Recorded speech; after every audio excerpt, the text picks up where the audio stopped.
ఆర్థికంగా పాక్ పరిస్థితి చాలా దారుణంగా ఉంది. ఇక అతివృష్టి అనావృష్టి కారణంగా వ్యవసాయం సాగడం లేదు. పైగా ఉగ్రవాదులను పెంచి పోషిస్తుండటంతో బాంబులు దాడులతో నిత్యం పాకిస్తాన్లో అశాంతి నెలకొంది. ఈ క్రమంలోనే విదేశాలతో వ్యాపారం లేక విదేశీ మారక నిల్వలు పూర్తిగా అడుగంటిపోయాయి. దీంతో ఇతర దేశాలు అంతర్జాతీయ సంస్థల వద్ద దాయాది దేశం అడుక్కు తింటోంది. ఆర్థికంగా తీవ్ర ఇబ్బందులు పడుతున్న పాకిస్తాన్కు డ్రాగన్ కంట్రీ గాడిదల వ్యాపారం రూపంలో భారీగా సహాయం చేయడానికి ముందుకు వచ్చింది. ఈ నేపథ్యంలోనే చైనా సహకారంతో పాకిస్తాన్ కొత్త వినూత్నమైన వ్యాపార రంగాన్ని అభివృద్ధి చేస్తోంది.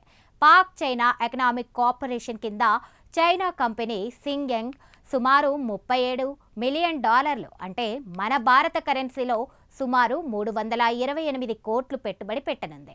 ఇందులో భాగంగానే పాకిస్తాన్లో గాడిదల పెంపకాన్ని భారీగా పెంచేందుకు ఒక ప్రత్యేక ప్రాజెక్ట్ని స్పీడప్ చేసింది.